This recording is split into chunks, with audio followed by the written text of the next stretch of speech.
Assalamualaikum warahmatullahi wabarakatuh. Sahabat yang dirahmati Allah, bagaimana kabar kalian hari ini? Semoga selalu dalam lindungannya, sehat jasmani dan rohani. Amin ya rabbal alamin. Tahukah kalian, menjawab salam itu bukan hanya bentuk kesopanan, tapi juga bernilai ibadah. Allah Subhanahu wa taala berfirman dalam Al-Qur'an, surat An-Nisa ayat 86.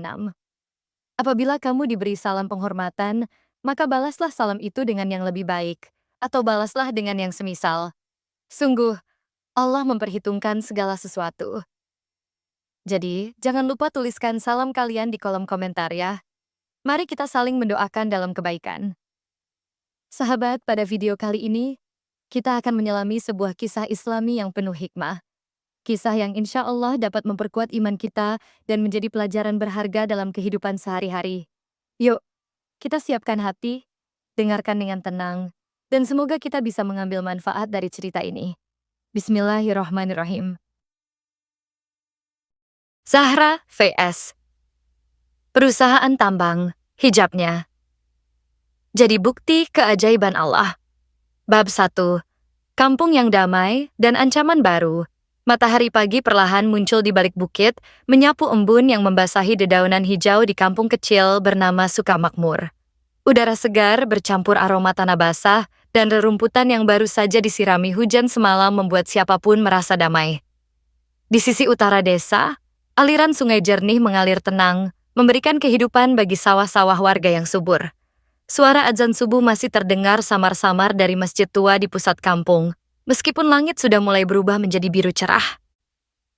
Zahra duduk di beranda rumahnya, menatap pemandangan pagi dengan tatapan teduh, namun penuh rasa syukur. Ia adalah seorang gadis muda berusia 24 tahun, tetapi matanya mencerminkan kedewasaan yang jarang dimiliki oleh orang seusianya. Hijab merah kesayangannya melingkari leher dan bahunya, tampak kontras dengan warna putih polos gamis katun yang ia kenakan. Setiap pagi, Zahra selalu menyempatkan diri untuk duduk sejenak di sini, merenung, dan bersyukur atas nikmat Allah yang tak terhitung jumlahnya.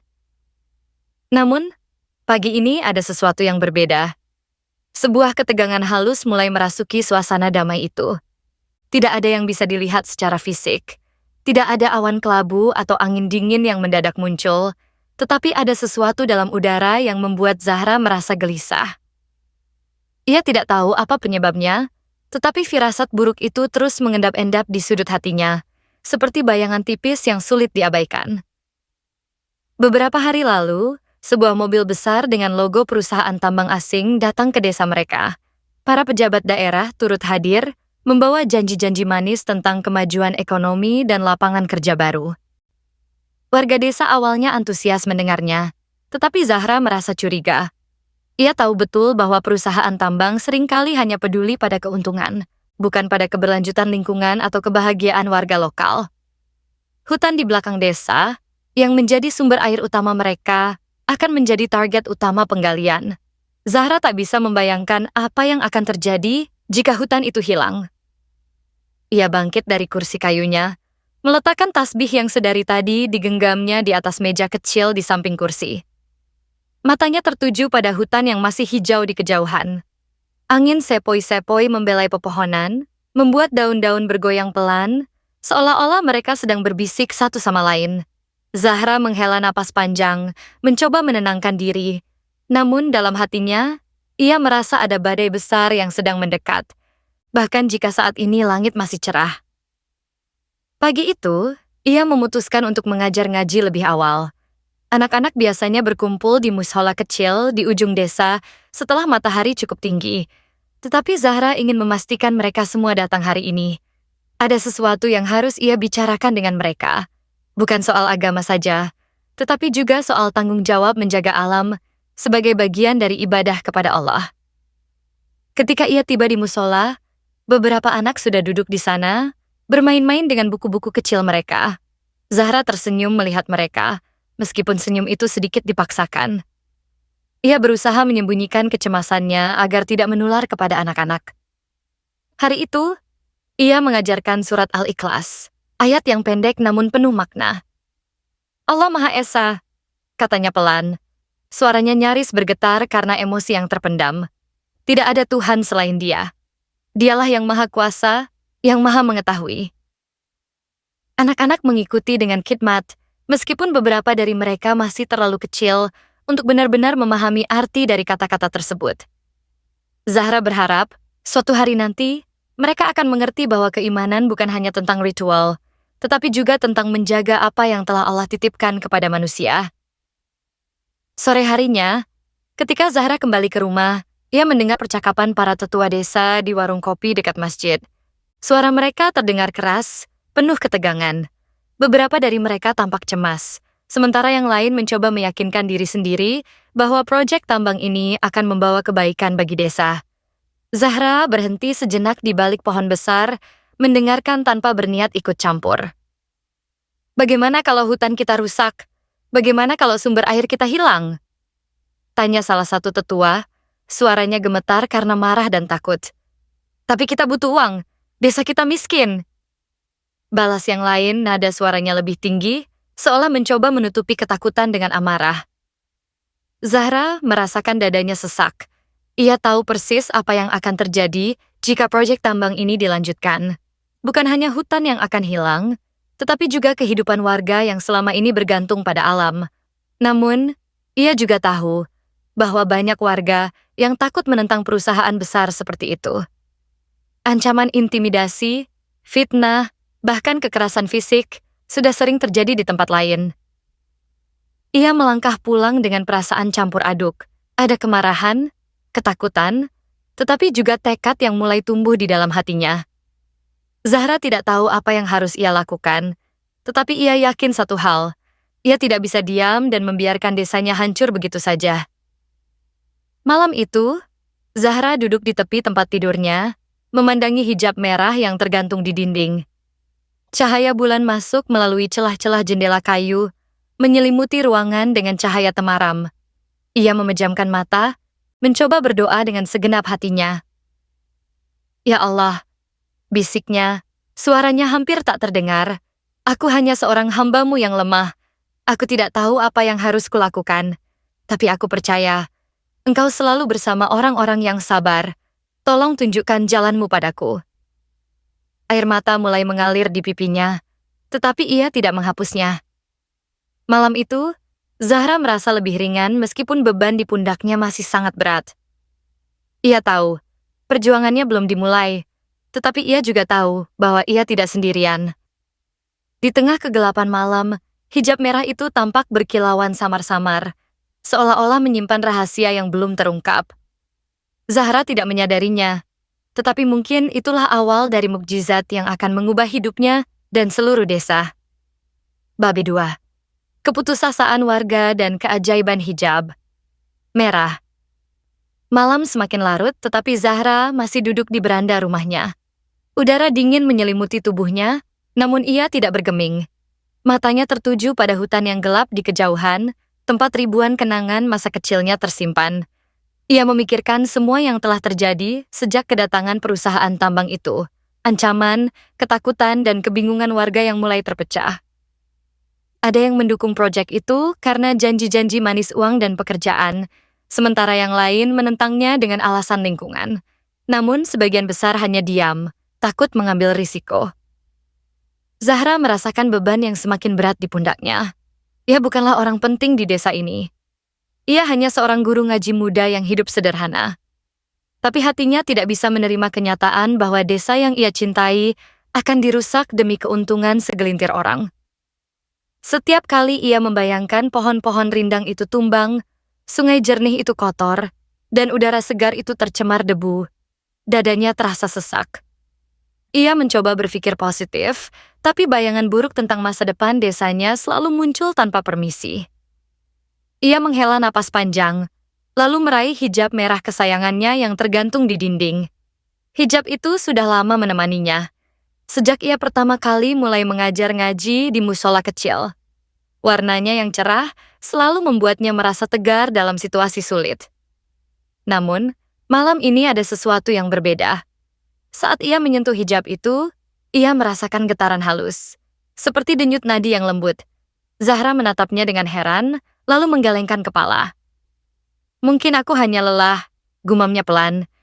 Namun saat ia hendak meletakkannya kembali, hijab itu tiba-tiba bercahaya redup.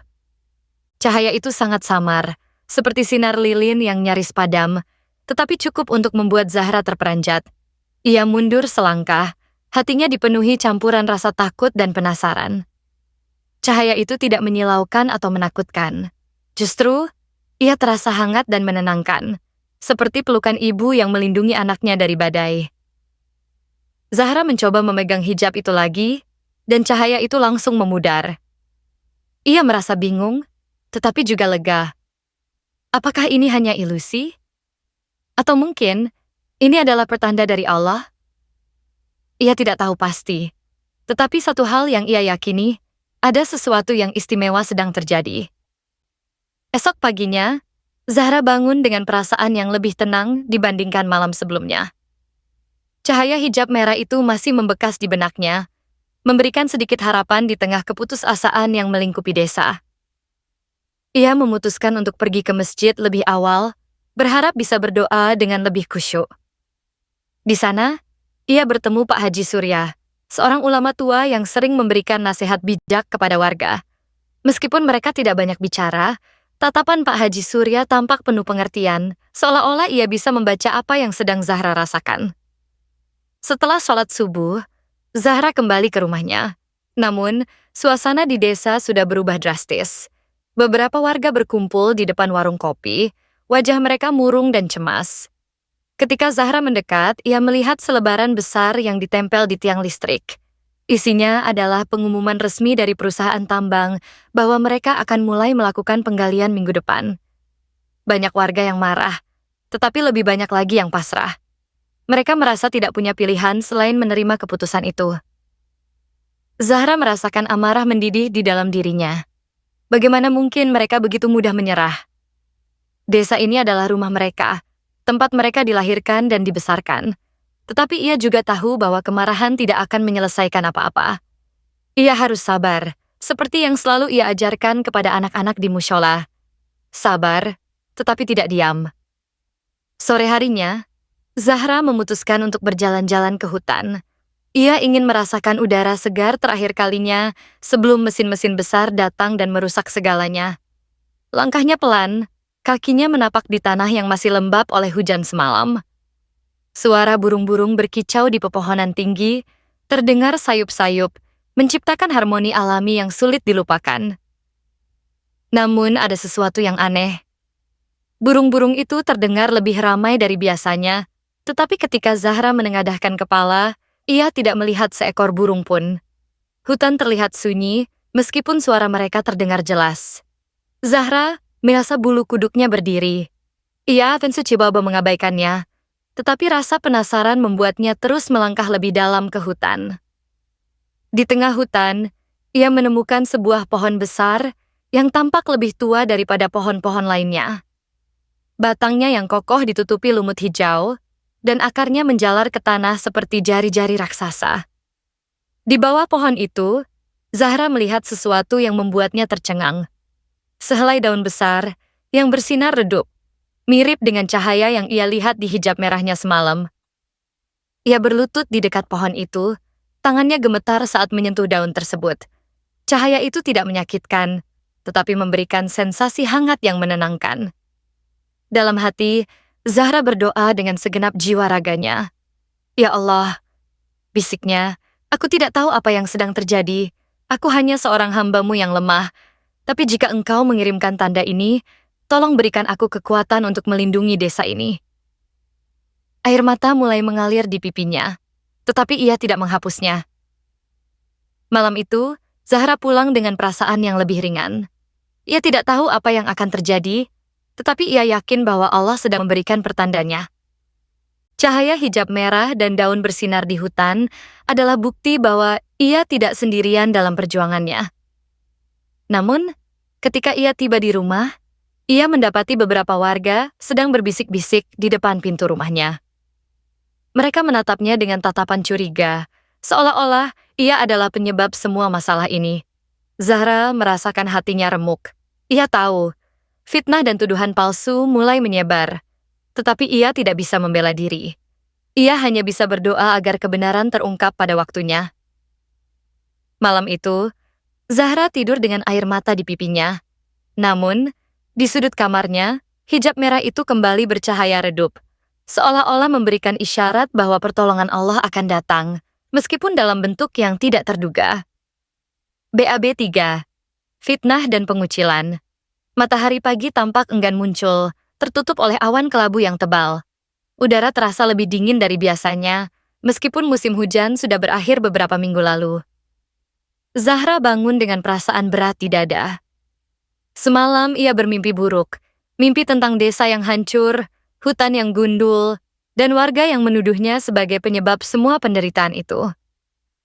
Saat ia membuka mata, mimpi itu masih terasa begitu nyata, seolah-olah bayang-bayangnya masih menghantui setiap sudut kamarnya. Ia bangkit dari tempat tidur, memandangi hijab merah yang kini tergantung diam di dinding. Cahaya redup yang ia lihat kemarin tidak muncul lagi, tetapi entah kenapa, kehadirannya tetap memberikan rasa tenang bagi Zahra. Ia menyentuh hijab itu pelan-pelan, seperti mencoba meyakinkan dirinya sendiri bahwa semuanya akan baik-baik saja. Namun, ketika ia melangkah keluar rumah, realitas yang keras langsung menyambutnya. Di depan pintu, ada beberapa anak kecil yang biasanya datang ke musola untuk belajar ngaji. Mereka tampak ragu-ragu, berbisik-bisik satu sama lain sambil menatap Zahra dengan tatapan aneh. Ketika Zahra tersenyum kepada mereka, mereka malah mundur selangkah, lalu berlari menjauh tanpa berkata apa-apa. Zahra merasakan sesuatu yang tidak beres. Ada yang salah, sangat salah.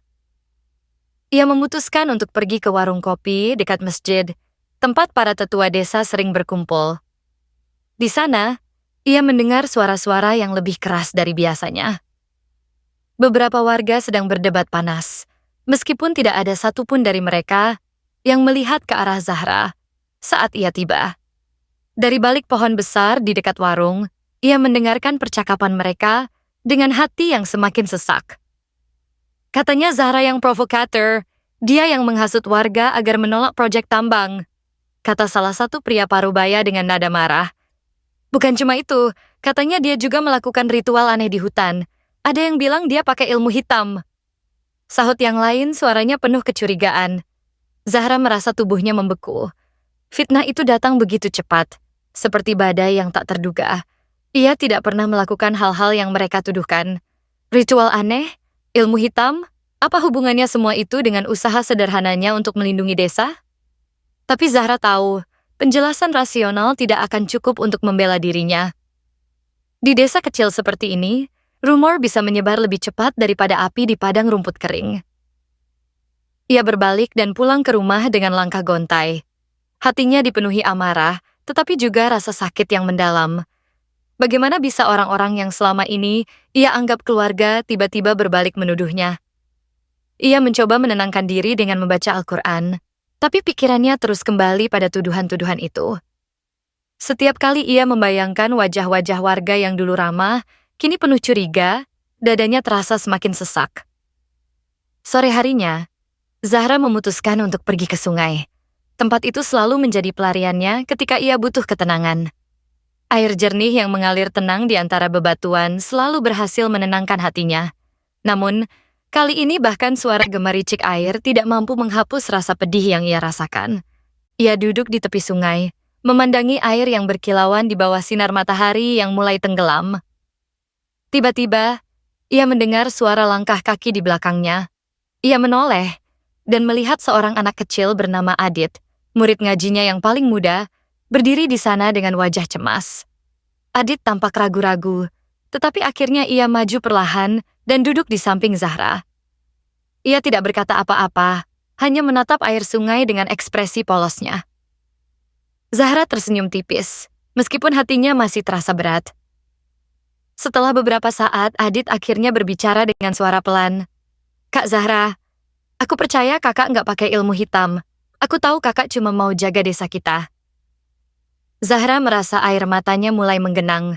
Ia tidak menyangka bahwa masih ada seseorang yang percaya padanya.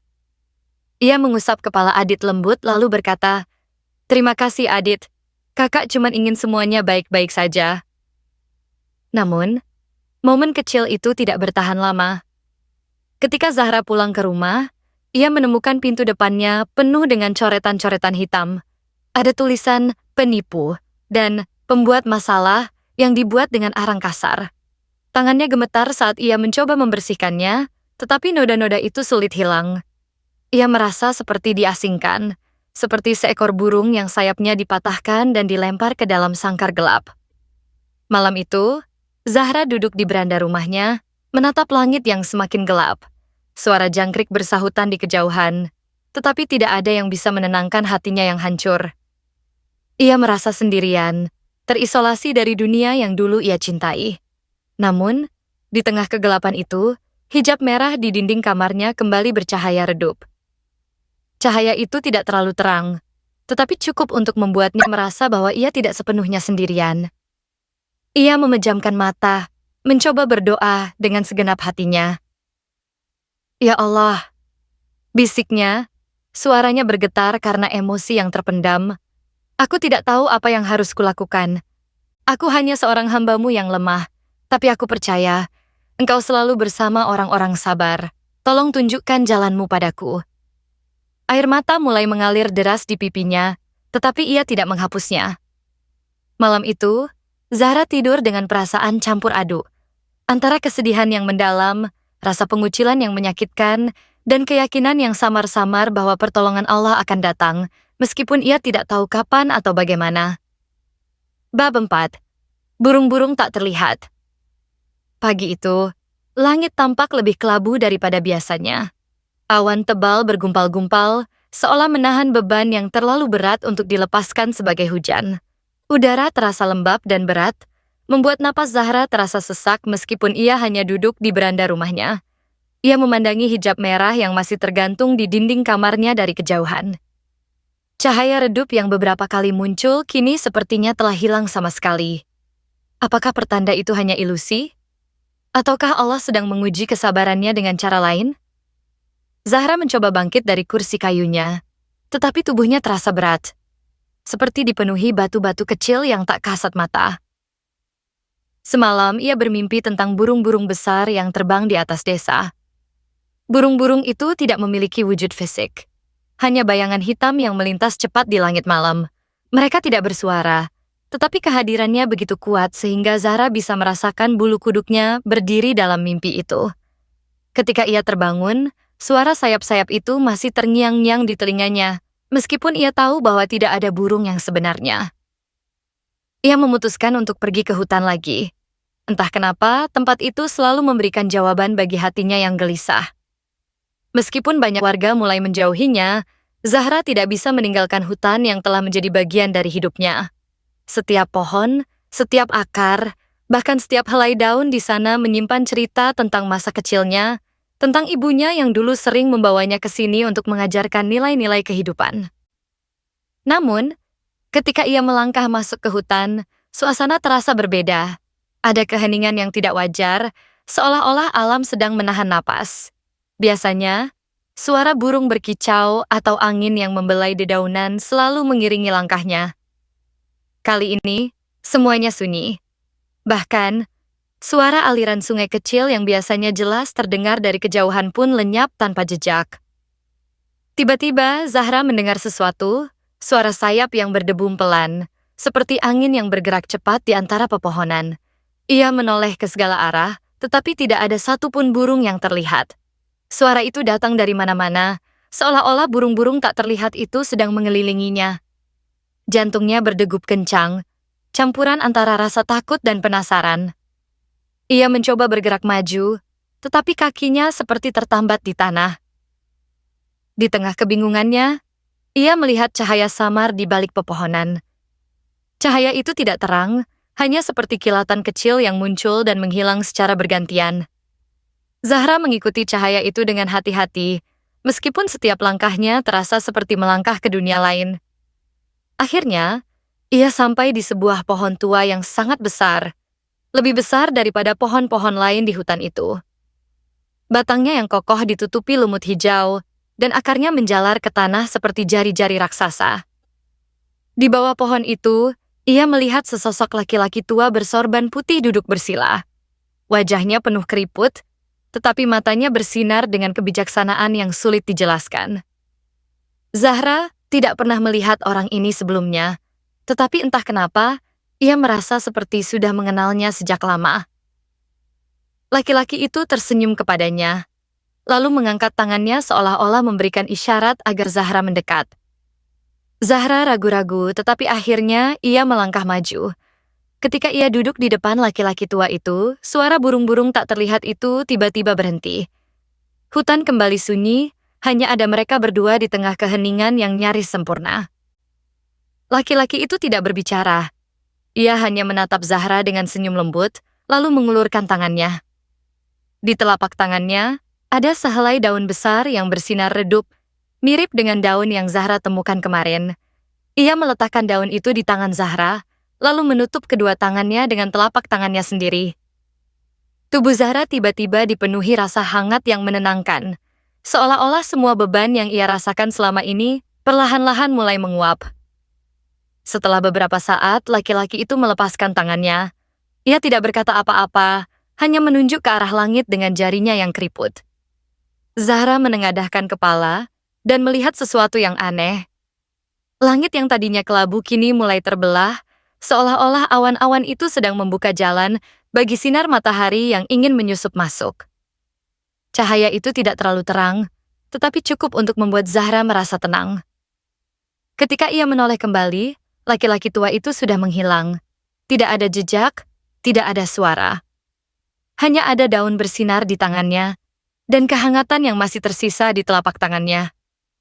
Zahra merasa seperti baru saja mengalami sesuatu yang tidak bisa dijelaskan dengan kata-kata.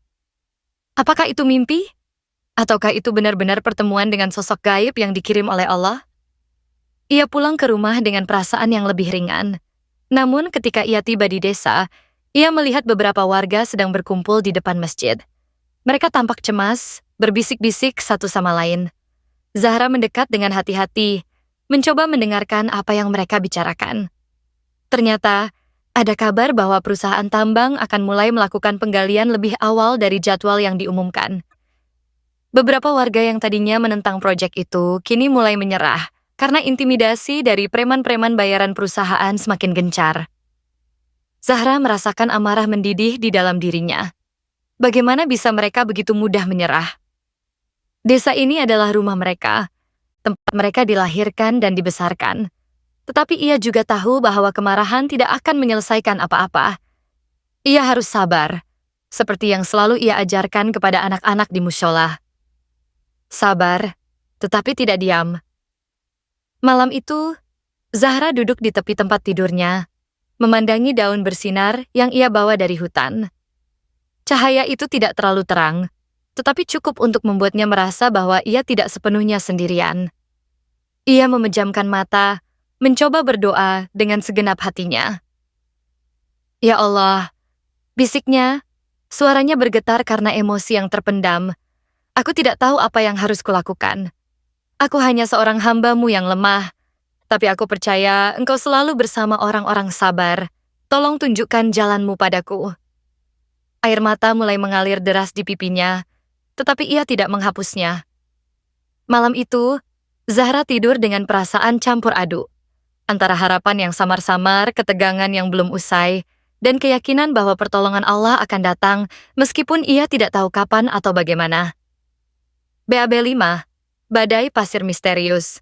Pagi itu, langit tampak berbeda. Tidak ada cahaya matahari yang biasanya menyusup melalui celah-celah awan. Sebaliknya, langit tertutup oleh gumpalan-gumpalan kelabu tebal yang terlihat seperti bertonjolan besar di atas kepala warga Sukamakmur. Udara terasa lebih kering dari biasanya, meskipun hujan baru saja turun beberapa hari lalu. Angin mulai berhembus perlahan, membawa debu-debu halus yang membuat mata Zahra berair saat ia keluar rumah. Zahra memandangi hutan dari kejauhan. Pohon-pohon tinggi yang biasanya tegak kokoh kini tampak bergoyang pelan, seolah-olah mereka sedang menahan sesuatu yang tak terlihat. Ia merasakan firasat buruk yang semakin kuat. Ada sesuatu yang tidak wajar terjadi di desa ini. Sesuatu yang jauh lebih besar daripada sekadar fitnah atau pengucilan.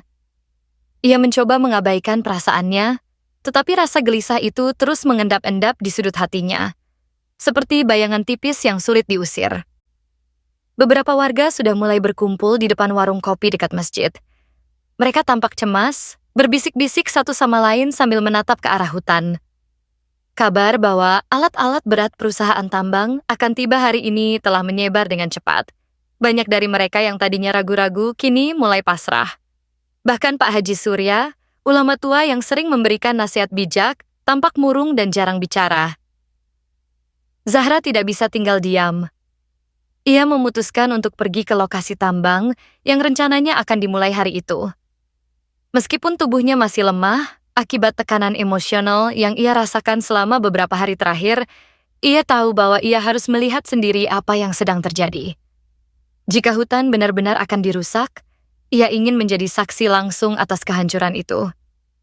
Ketika ia sampai di lokasi, pemandangan yang ia lihat membuat dadanya sesak. Alat-alat berat, excavator, bulldozer, dan truk-truk besar telah diparkir di tepi hutan. Para pekerja tambang berseragam oranye berdiri di sekitar area, sementara beberapa preman bayaran berpakaian hitam berjaga-jaga di pintu masuk. Mereka tampak siap untuk menghadapi siapapun yang mencoba menghalangi proyek ini. Warga desa yang datang hanya bisa menonton dengan wajah murung, tanpa berani melakukan apa-apa. Zahra berdiri di belakang kerumunan, mencoba menyembunyikan keberadaannya. Ia tidak ingin menarik perhatian para preman itu, tetapi matanya tidak bisa lepas dari pohon-pohon besar yang akan segera ditebang. Setiap kali ia membayangkan suara gergaji yang membelah batang pohon, ia merasa seperti ada sesuatu yang menusuk jantungnya. Desa ini adalah rumahnya, tempat ia dibesarkan, dan hutan ini adalah paru-parunya. Bagaimana mungkin mereka begitu mudah merusak segalanya demi uang? Tiba-tiba, angin mulai berhembus lebih kencang. Debu-debu halus yang sebelumnya hanya berputar pelan, kini mulai berterbangan liar, memenuhi udara dengan partikel-partikel kecil yang menyengat mata. Beberapa warga mulai batuk-batuk, sementara para pekerja tambang tampak bingung. Mereka saling berteriak satu sama lain, mencoba melindungi alat-alat berat dari debu yang semakin tebal. Namun, itu baru permulaan. Dalam hitungan detik, angin berubah menjadi badai pasir yang ganas. Badai itu tidak datang dari mana-mana. Ia tiba-tiba muncul di tengah lokasi tambang, seolah-olah datang dari dalam tanah itu sendiri. Langit yang tadinya kelabu kini sepenuhnya tertutup oleh awan debu yang tebal, membuat siang hari terasa seperti malam. Suara angin berderu keras, seperti raungan binatang buas yang marah. Para pekerja tambang panik. Mereka berlarian ke segala arah, mencoba melindungi diri dari badai yang tak terduga itu. Beberapa eksavator dan bulldozer roboh karena angin yang sangat kuat, sementara truk-truk besar terguling ke sisi jalan. Para preman bayaran yang tadinya gagah berani, kini bersembunyi di balik kendaraan-kendaraan besar, mencoba melindungi diri dari debu yang terus berputar-putar seperti pusaran raksasa. Warga desa yang berada di luar area tambang hanya bisa menatap dengan takjub. Mereka tidak bisa menjelaskan apa yang sedang terjadi. Badai pasir ini hanya terjadi di lokasi tambang, sementara desa mereka tetap aman, bahkan tidak tersentuh oleh angin sekalipun. Zahra berdiri di belakang kerumunan, matanya terbelalak melihat keajaiban yang terjadi di depan matanya. Ini bukan sekadar badai biasa, ini adalah pertanda dari Allah. Badai itu berlangsung selama hampir 1 jam, lalu tiba-tiba berhenti secepat ia datang.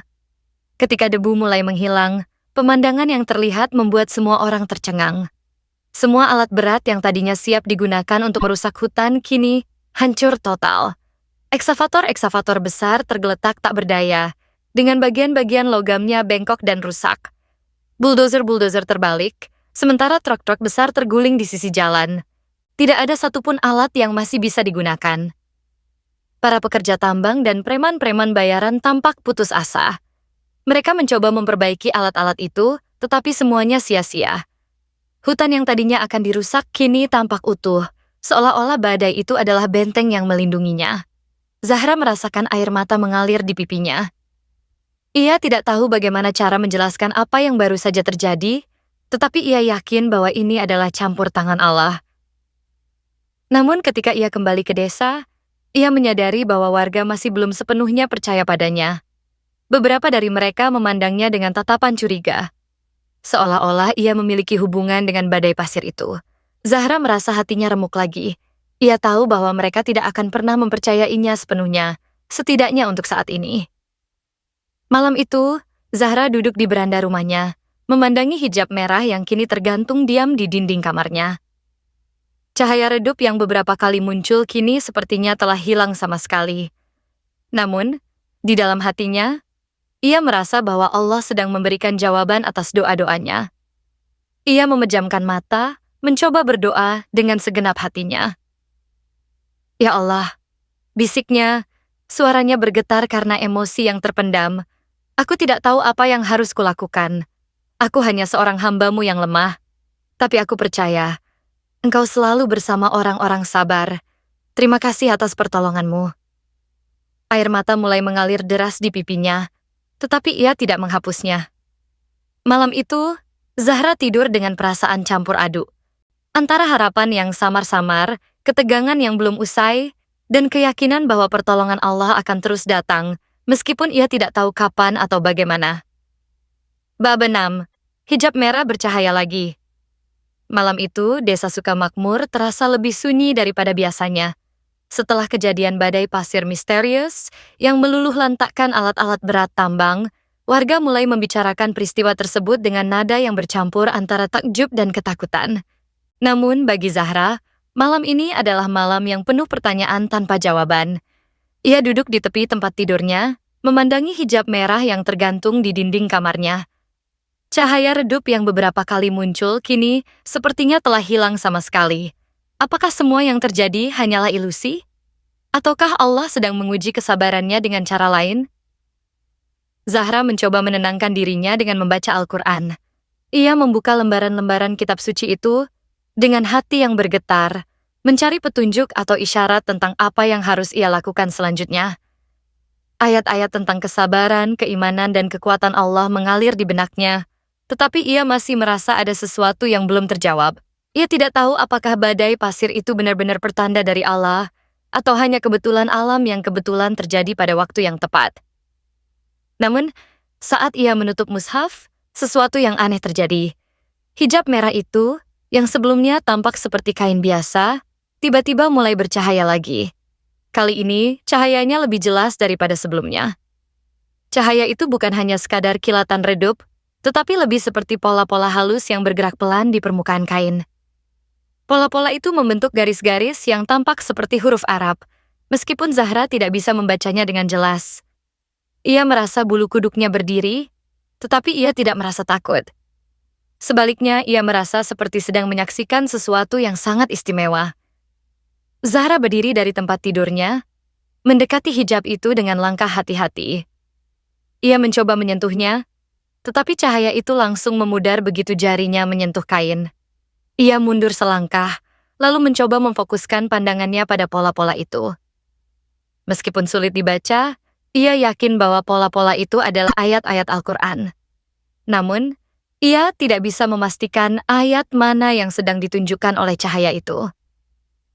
Esok paginya, Zahra memutuskan untuk pergi ke masjid tua di pusat desa. Di sana, ia bertemu Pak Haji Surya, ulama tua yang sering memberikan nasihat bijak kepada warga. Pak Haji tampak lebih tenang hari ini, meskipun matanya masih dipenuhi kerutan yang dalam. Zahra tidak berbicara banyak dengannya, tetapi ia memperhatikan bagaimana Pak Haji duduk di depan mimbar, membaca Al-Quran dengan suara pelan yang nyaris tak terdengar. Ada sesuatu dalam ekspresi wajahnya yang membuat Zahra merasa bahwa ia juga sedang mencari jawaban atas kejadian kemarin. Setelah salat subuh, Zahra pulang ke rumahnya. Namun di tengah jalan, ia melihat beberapa warga berkumpul di depan warung kopi. Mereka tampak cemas, berbisik-bisik satu sama lain. Ketika Zahra mendekat, ia mendengar bahwa para pekerja tambang telah meninggalkan lokasi setelah kejadian badai pasir itu. Kabarnya, mereka tidak akan kembali karena proyek itu dianggap terkutuk. Beberapa warga tampak lega, tetapi ada juga yang khawatir bahwa desa mereka akan menjadi sasaran kemarahan perusahaan tambang. Zahra merasakan amarah mendidih di dalam dirinya. Bagaimana bisa mereka begitu mudah menyerah? Desa ini adalah rumah mereka, tempat mereka dilahirkan dan dibesarkan. Tetapi ia juga tahu bahwa kemarahan tidak akan menyelesaikan apa-apa. Ia harus sabar, seperti yang selalu ia ajarkan kepada anak-anak di mushola. Sabar, tetapi tidak diam. Sore harinya, Zahra kembali ke hutan. Tempat itu selalu memberikan jawaban bagi hatinya yang gelisah. Meskipun banyak warga mulai menjauhinya, Zahra tidak bisa meninggalkan hutan yang telah menjadi bagian dari hidupnya. Setiap pohon, setiap akar, bahkan setiap helai daun di sana menyimpan cerita tentang masa kecilnya, tentang ibunya yang dulu sering membawanya ke sini untuk mengajarkan nilai-nilai kehidupan. Namun, ketika ia melangkah masuk ke hutan, suasana terasa berbeda. Ada keheningan yang tidak wajar, seolah-olah alam sedang menahan napas. Biasanya, suara burung berkicau atau angin yang membelai dedaunan selalu mengiringi langkahnya. Kali ini semuanya sunyi. Bahkan, suara aliran sungai kecil yang biasanya jelas terdengar dari kejauhan pun lenyap tanpa jejak. Tiba-tiba, Zahra melihat sesuatu yang aneh. Di bawah pohon besar tempat ia bertemu laki-laki tua, bersorban putih beberapa hari lalu, ada sebuah batu kecil yang bersinar redup. Batu itu tampak seperti batu biasa, tetapi cahayanya mirip dengan cahaya yang ia lihat di hijab merahnya. Ia mendekat dengan hati-hati, lalu mengambil batu itu. Saat ia menyentuhnya, cahaya itu langsung memudar, tetapi ia merasakan kehangatan yang menenangkan di telapak tangannya. Zahra membawa batu itu pulang ke rumahnya. Malam itu, ia duduk di beranda rumahnya, memandangi batu kecil yang kini tergeletak di pangkuannya.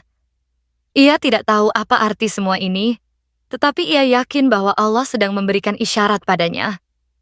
Ia memejamkan mata, mencoba berdoa dengan segenap hatinya.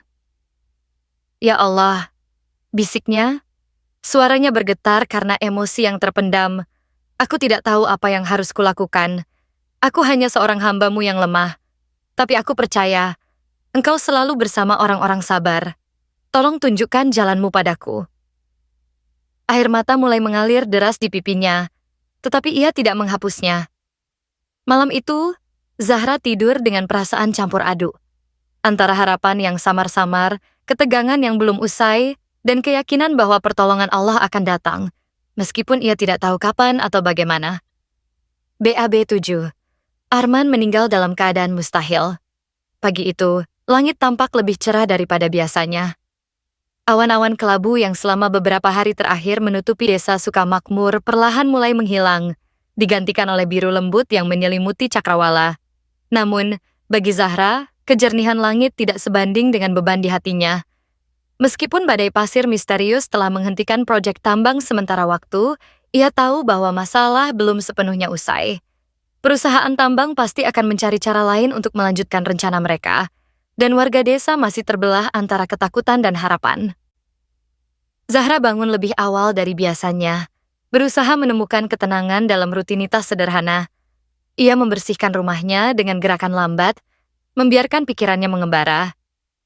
Di tengah aktivitasnya, matanya kembali tertuju pada hijab merah yang tergantung di dinding kamarnya. Kini, hijab itu tampak seperti kain biasa tanpa cahaya atau pola-pola misterius. Namun, Zahra tidak bisa mengabaikan perasaan bahwa hijab itu menyimpan rahasia yang belum sepenuhnya terungkap. Ia memutuskan untuk pergi ke lokasi tambang sekali lagi, meskipun ia tahu bahwa alat-alat berat sudah hancur total akibat badai pasir kemarin. Ada sesuatu yang menariknya ke sana, seolah-olah ada jawaban yang belum ia temukan. Ketika ia sampai di lokasi, pemandangan yang ia lihat membuatnya tercengang. Pohon-pohon besar yang tadinya menjadi target penggalian tampak utuh, seolah-olah tidak tersentuh sama sekali oleh kehadiran manusia. Bahkan, rerumputan di sekitar area itu terlihat lebih hijau dan segar dibandingkan sebelumnya, seakan-akan alam sedang memperbaiki dirinya sendiri setelah ancaman itu hilang. Namun, ada sesuatu yang tidak wajar. Di tengah area tambang yang kini kosong, Zahra melihat sebuah mobil hitam besar terparkir di bawah pohon tua. Mobil itu milik Arman, bos tambang yang selama ini menjadi dalang di balik semua rencana merusak desa. Zahra mendekat dengan hati-hati, merasa ada firasat buruk yang semakin kuat. Jendela mobil itu tertutup rapat, tetapi ia bisa melihat siluet seseorang duduk di kursi pengemudi. Ketika ia mendekat, ia melihat sesuatu yang membuat jantungnya berdegup kencang. Tubuh Arman terduduk kaku di kursi pengemudi, matanya terbuka lebar, dan wajahnya dipenuhi ekspresi ketakutan yang mendalam. Tidak ada tanda-tanda kekerasan fisik. Tidak ada luka, darah, atau bekas pemukulan. Tubuhnya hanya terdiam seperti patung. Seolah-olah ia meninggal dalam keadaan panik dan takut yang luar biasa. Zahra merasakan bulu kuduknya berdiri. Ia tidak berani mendekat lebih jauh, tetapi ia tahu bahwa ini bukan kematian biasa. Beberapa saat kemudian, warga mulai berkumpul di lokasi tambang. Kabar tentang kematian Arman menyebar dengan cepat, dan banyak dari mereka yang datang dengan rasa penasaran bercampur takut. Mereka berbisik-bisik satu sama lain, mencoba mencari penjelasan logis atas apa yang terjadi. Beberapa orang mengatakan bahwa Arman mungkin meninggal karena serangan jantung, tetapi tidak ada yang bisa menjelaskan mengapa ekspresi wajahnya begitu penuh ketakutan. Lainnya berbisik tentang kutukan atau campur tangan gaib, meskipun mereka tidak berani mengatakannya terlalu keras. Zahra berdiri di belakang kerumunan, mencoba menyembunyikan keberadaannya. Ia tidak ingin menarik perhatian, tetapi matanya tidak bisa lepas dari tubuh Arman yang kaku di dalam mobil itu. Ia merasakan campuran emosi yang sulit dijelaskan. Ada rasa lega karena ancaman terbesar bagi desa mereka telah hilang, tetapi juga rasa iba yang mendalam. Bagaimanapun juga, Arman adalah seorang manusia, dan kematian seperti ini tidak pantas dialami oleh siapapun. Malam itu, Zahra duduk di beranda rumahnya, memandangi batu kecil bersinar yang ia temukan di hutan kemarin. Cahaya itu sudah memudar, tetapi kehangatan yang ia rasakan di telapak tangannya masih tersisa. Ia mencoba memahami apa yang baru saja terjadi. Apakah kematian Arman adalah bagian dari rencana Allah? Ataukah ini hanya kebetulan yang terjadi pada waktu yang tepat? Zahra tidak tahu jawabannya, tetapi ia yakin bahwa ada pelajaran besar di balik semua ini. Namun, ketika ia memejamkan mata, ia kembali melihat bayangan burung-burung tak terlihat yang melintas cepat di langit malam. Suara sayap-sayap itu terngiang-ngiang di telinganya, meskipun ia tahu bahwa tidak ada burung yang sebenarnya. Zahra merasakan air mata mengalir di pipinya. Ia tidak tahu apakah ia harus merasa lega, takut, atau bersyukur. Yang ia tahu adalah bahwa Allah sedang memberikan isyarat padanya, meskipun ia belum sepenuhnya memahaminya. Esok paginya, kabar tentang kematian Arman semakin menyebar. Banyak warga mulai percaya bahwa lokasi tambang itu terkutuk, dan beberapa dari mereka bahkan mulai mendekati Zahra, meminta maaf atas tuduhan-tuduhan yang mereka lontarkan sebelumnya. Zahra menerima permintaan maaf mereka dengan senyum tipis, meskipun hatinya masih dipenuhi rasa ragu. Ia tahu bahwa warga hanya mencari jawaban atas kejadian-kejadian misterius yang terjadi belakangan ini, tetapi ia tidak yakin apakah mereka benar-benar mempercayainya. Malam itu, Zahra duduk di tepi tempat tidurnya, memandangi hijab merah yang kini tergantung diam di dinding kamarnya. Cahaya redup yang beberapa kali muncul kini sepertinya telah hilang sama sekali. Namun di dalam hatinya, ia merasa bahwa Allah sedang memberikan jawaban atas doa-doanya. Ia memejamkan mata, mencoba berdoa dengan segenap hatinya. "Ya Allah," bisiknya, suaranya bergetar karena emosi yang terpendam. "Aku tidak tahu apa yang harus kulakukan. Aku hanya seorang hamba-Mu yang lemah.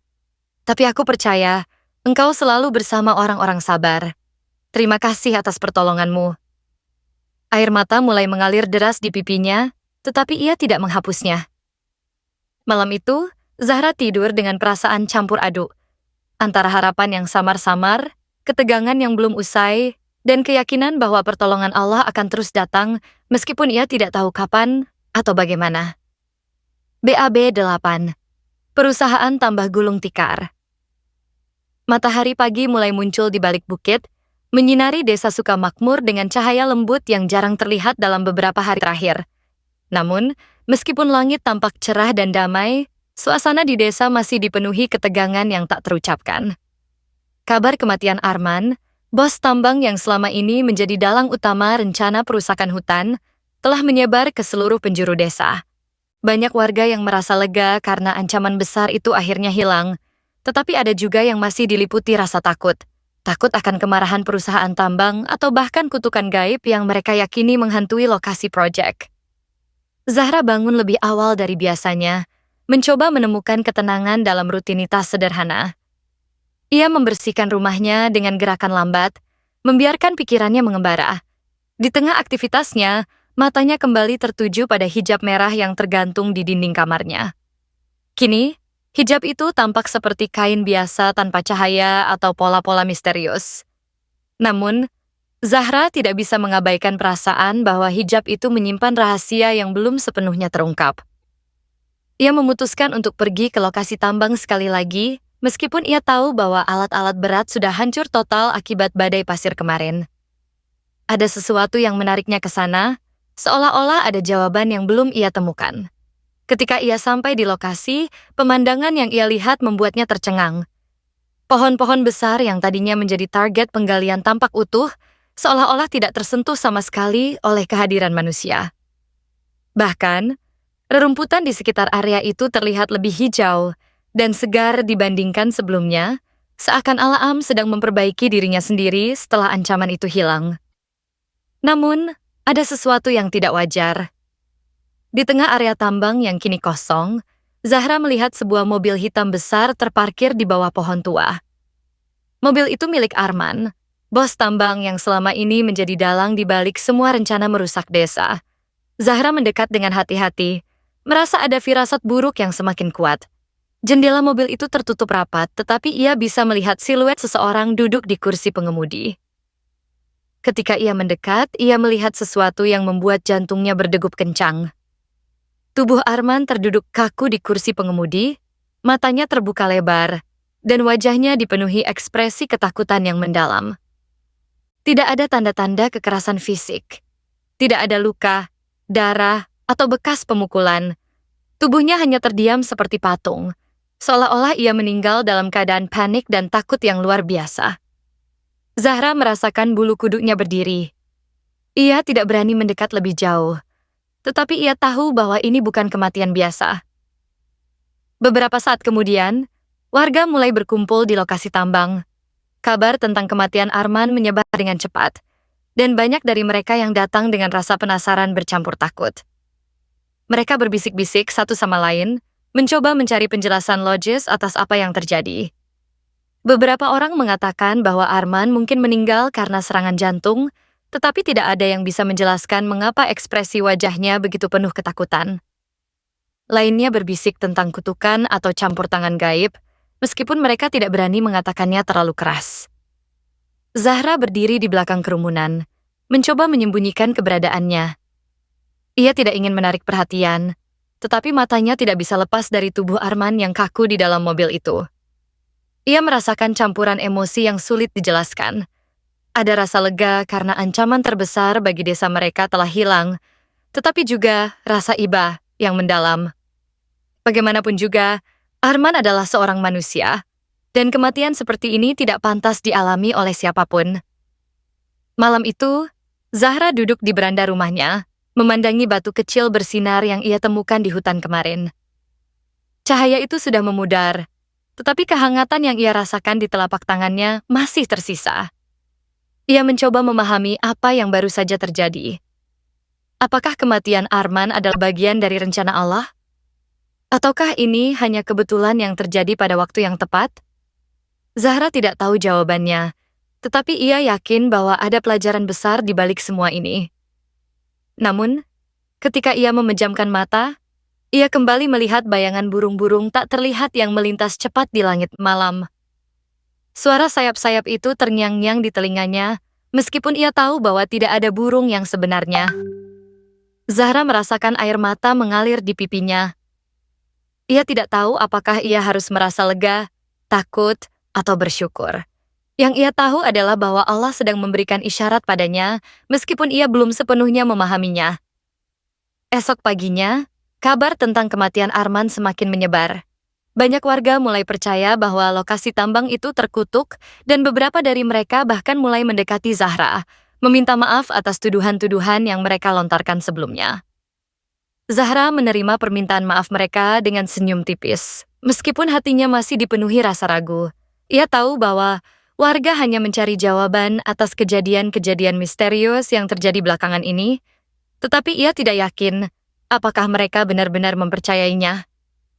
Malam itu, Zahra duduk di tepi tempat tidurnya, memandangi hijab merah yang kini tergantung diam di dinding kamarnya. Cahaya redup yang beberapa kali muncul kini sepertinya telah hilang sama sekali. Namun, di dalam hatinya, ia merasa bahwa Allah sedang memberikan jawaban atas doa-doanya. Ia memejamkan mata, mencoba berdoa dengan segenap hatinya. "Ya Allah," bisiknya, suaranya bergetar karena emosi yang terpendam. "Aku tidak tahu apa yang harus kulakukan. Aku hanya seorang hamba-Mu yang lemah. Tapi aku percaya, Engkau selalu bersama orang-orang sabar. Terima kasih atas pertolongan-Mu." Air mata mulai mengalir deras di pipinya, tetapi ia tidak menghapusnya. Malam itu, Zahra tidur dengan perasaan campur aduk. Antara harapan yang samar-samar, ketegangan yang belum usai, dan keyakinan bahwa pertolongan Allah akan terus datang, meskipun ia tidak tahu kapan atau bagaimana. BAB 9. Hijab merah hilang secara gaib. Pagi itu, desa Sukamakmur tampak lebih damai daripada sebelumnya. Udara segar kembali menyelimuti setiap sudut desa, dan suara burung berkicau mulai terdengar lagi di pepohonan yang sebelumnya hampir dirusak oleh proyek tambang. Namun, meskipun suasana terasa lebih ringan, Zahra masih merasakan beban yang tak sepenuhnya hilang dari pundaknya. Ia tahu bahwa kejadian-kejadian misterius belakangan ini, badai pasir, kematian Arman, dan kehancuran alat-alat berat adalah bagian dari rencana Allah. Tetapi ia tidak bisa sepenuhnya memahami arti semuanya. Zahra bangun lebih awal dari biasanya, seperti biasa mencoba menemukan ketenangan dalam rutinitas sederhana. Ia membersihkan rumahnya dengan gerakan lambat, membiarkan pikirannya mengembara. Di tengah aktivitasnya, matanya kembali tertuju pada dinding kamarnya, tempat hijab merah kesayangannya biasanya tergantung. Namun, kali ini hijab itu tidak ada di sana. Zahra merasakan jantungnya berdegup kencang. Ia mencari-cari hijab itu di seluruh sudut rumah, membuka lemari pakaian bahkan mengecek di bawah tempat tidur. Tidak ada jejak sama sekali. Hijab merah itu, yang selama ini menjadi simbol perjuangannya, yang beberapa kali bersinar sebagai pertanda mukjizat, kini lenyap tanpa bekas. Ia merasakan sesuatu yang aneh. Campuran antara rasa kehilangan mendalam dan firasat bahwa ini adalah bagian dari rencana yang lebih besar. Ia duduk di tepi tempat tidurnya, mencoba menenangkan diri. Matanya tertuju pada batu kecil bersinar yang ia temukan di hutan beberapa hari lalu. Batu itu kini tampak seperti batu biasa, tanpa cahaya atau pola-pola misterius. Namun, kehangatan yang ia rasakan saat pertama kali menyentuhnya masih tersisa di telapak tangannya. Zahra mencoba memahami apa yang sedang terjadi. Apakah hijab merah itu benar-benar hilang? Ataukah ini adalah isyarat bahwa perjuangannya sudah usai? Esok paginya, kabar tentang penghentian total proyek tambang mulai menyebar. Investor asing yang mendukung proyek itu mundur satu persatu, mengklaim bahwa lokasi tambang tidak layak untuk dilanjutkan. Beberapa warga mengatakan bahwa mereka mendengar para investor tersebut takut karena lokasi itu dianggap terkutuk. Lainnya percaya bahwa badai pasir dan kematian Arman adalah pertanda dari Allah, dan mereka tidak ingin mengambil risiko lebih jauh. Namun bagi Zahra, semua itu bukanlah akhir dari cerita. Ia merasa bahwa ada sesuatu yang belum selesai, sebuah pelajaran besar yang belum sepenuhnya ia pahami. Ia memutuskan untuk pergi ke hutan sekali lagi, mencoba mencari jawaban atas semua pertanyaan yang menghantui pikirannya. Ketika ia melangkah masuk ke hutan, suasana terasa berbeda. Ada keheningan yang tidak wajar, seolah-olah alam sedang menahan napas. Biasanya, suara burung berkicau atau angin yang membelai dedaunan selalu mengiringi langkahnya. Kali ini semuanya sunyi.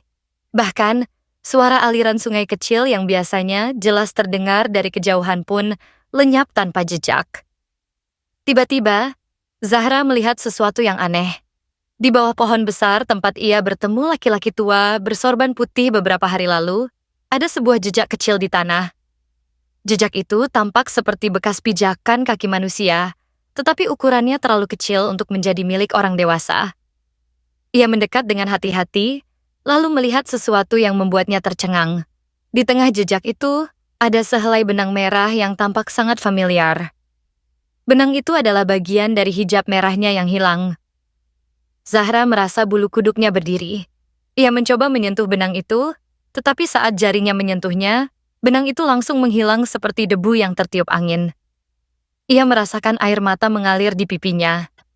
Ia tidak tahu apakah ini adalah cara Allah memberikan jawaban atas doa-doanya, ataukah ini adalah tanda bahwa perjuangannya sudah usai.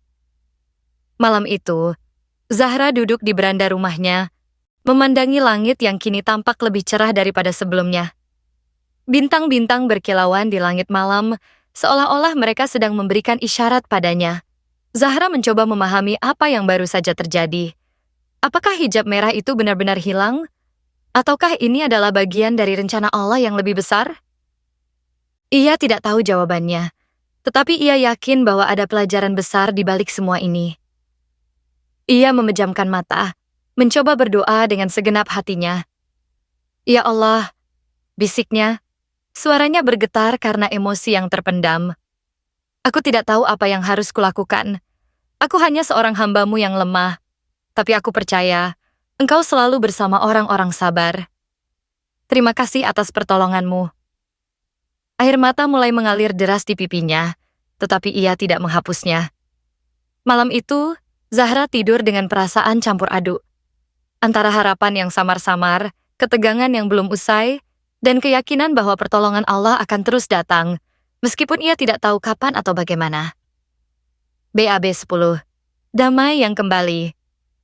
Matahari pagi terbit perlahan, menyapu embun yang membasahi dedaunan hijau di kampung Sukamakmur. Udara segar bercampur aroma tanah basah, dan rerumputan yang baru saja disirami hujan semalam membuat siapapun merasa damai. Suara azan subuh masih terdengar samar-samar dari masjid tua di pusat desa, meskipun langit sudah mulai berubah menjadi biru cerah.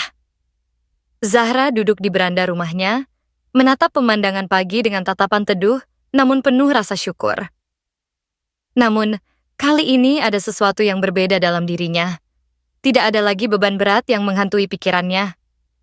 Ia merasa lebih ringan, seolah-olah semua ketegangan dan kecemasan yang ia rasakan selama ini telah hilang bersama lenyapnya hijab merah kesayangannya.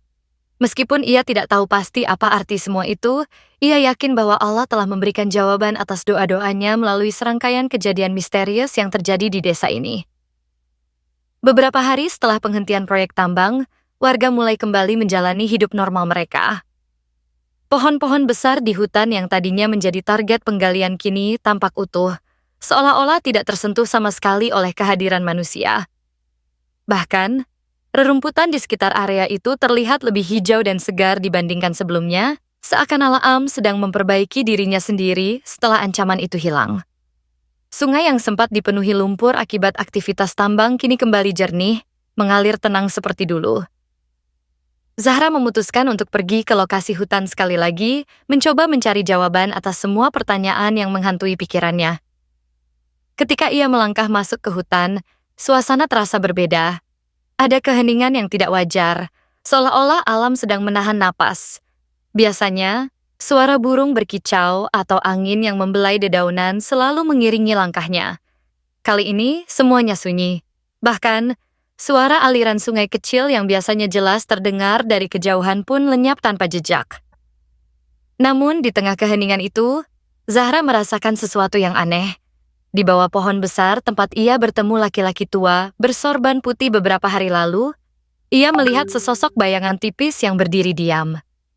Bayangan itu tidak memiliki wujud fisik, hanya siluet samar yang tampak seperti orang tua dengan sorban putih. Zahra tidak merasa takut. Sebaliknya, ia merasa seperti sedang menyaksikan sesuatu yang sangat istimewa. Bayangan itu tidak berbicara. Ia hanya menatap Zahra dengan senyum lembut, lalu mengangkat tangannya seolah-olah memberikan isyarat agar Zahra mendekat. Zahra ragu-ragu, tetapi akhirnya ia melangkah maju.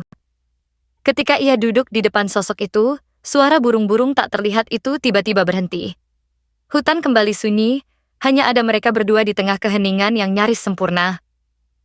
Sosok itu tidak berkata apa-apa, hanya menunjuk ke arah langit dengan jarinya yang keriput. Zahra menengadahkan kepala dan melihat sesuatu yang aneh. Langit yang tadinya kelabu, kini mulai terbelah, seolah-olah awan-awan itu sedang membuka jalan bagi sinar matahari yang ingin menyusup masuk. Cahaya itu tidak terlalu terang, tetapi cukup untuk membuat Zahra merasa tenang. Ketika ia menoleh kembali, sosok itu sudah menghilang. Tidak ada jejak, tidak ada suara. Hanya ada keheningan yang mendalam, seolah-olah alam sedang berbisik padanya. Zahra merasa seperti baru saja mengalami sesuatu yang tidak bisa dijelaskan dengan kata-kata. Apakah itu mimpi? Ataukah itu benar-benar pertemuan dengan sosok gaib yang dikirim oleh Allah? Ia pulang ke rumah dengan perasaan yang lebih ringan. Namun ketika ia tiba di desa, ia melihat beberapa warga sedang berkumpul di depan masjid. Mereka tampak cemas, berbisik-bisik satu sama lain. Kabarnya, para investor asing yang mendukung proyek tambang telah resmi mundur, mengklaim bahwa lokasi tambang tidak layak untuk dilanjutkan. Beberapa warga mengatakan bahwa mereka mendengar para investor tersebut takut karena lokasi itu dianggap terkutuk. Lainnya percaya bahwa badai pasir dan kematian Arman adalah pertanda dari Allah, dan mereka tidak ingin mengambil risiko lebih jauh. Zahra merasakan campuran emosi yang sulit dijelaskan. Ada rasa lega karena ancaman terbesar bagi desa mereka telah hilang, tetapi juga rasa iba yang mendalam. Bagaimanapun juga, Arman adalah seorang manusia, dan kematian seperti ini tidak pantas dialami oleh siapapun. Namun, ia tahu bahwa ini adalah bagian dari rencana Allah, dan ia harus menerimanya dengan hati yang ikhlas. Esok paginya, warga desa berkumpul di masjid untuk salat Jumat. Setelah sholat, Pak Haji Surya naik ke mimbar, memberikan khutbah tentang pentingnya menjaga lingkungan sebagai bentuk ibadah kepada Allah. Ia mengingatkan warga bahwa alam adalah amanah yang harus dijaga, bukan dimanfaatkan secara rakus demi keuntungan sesaat. Zahra mendengarkan dengan penuh perhatian, merasa bahwa ini adalah pelajaran besar yang harus dipegang teguh oleh semua orang. Setelah khutbah selesai, warga mulai berdiskusi tentang bagaimana cara memulihkan desa mereka. Beberapa dari mereka mengusulkan untuk membangun masjid baru, sebagai bentuk rasa syukur atas campur tangan Allah yang telah menyelamatkan desa mereka. Zahra merasa lega melihat bahwa warga mulai bersatu kembali, meninggalkan ketakutan dan ketegangan yang selama ini membelah mereka. Malam itu, Zahra duduk di beranda rumahnya, memandangi langit yang kini tampak lebih cerah daripada sebelumnya. Bintang-bintang berkilauan di langit malam, seolah-olah mereka sedang memberikan isyarat padanya. Zahra mencoba memahami apa yang baru saja terjadi. Apakah hijab merah itu benar-benar hilang? Ataukah ini adalah bagian dari rencana Allah yang lebih besar? Ia tidak tahu jawabannya, tetapi ia yakin bahwa ada pelajaran besar di balik semua ini. Ia memejamkan mata, mencoba berdoa dengan segenap hatinya. Ya Allah, bisiknya, suaranya bergetar karena emosi yang terpendam. Aku tidak tahu apa yang harus kulakukan. Aku hanya seorang hamba-Mu yang lemah. Tapi aku percaya, Engkau selalu bersama orang-orang sabar. Terima kasih atas pertolongan-Mu. Air mata mulai mengalir deras di pipinya, tetapi ia tidak menghapusnya. Malam itu, Zahra tidur dengan perasaan campur aduk. Antara harapan yang samar-samar, ketegangan yang belum usai, dan keyakinan bahwa pertolongan Allah akan terus datang, meskipun ia tidak tahu kapan atau bagaimana.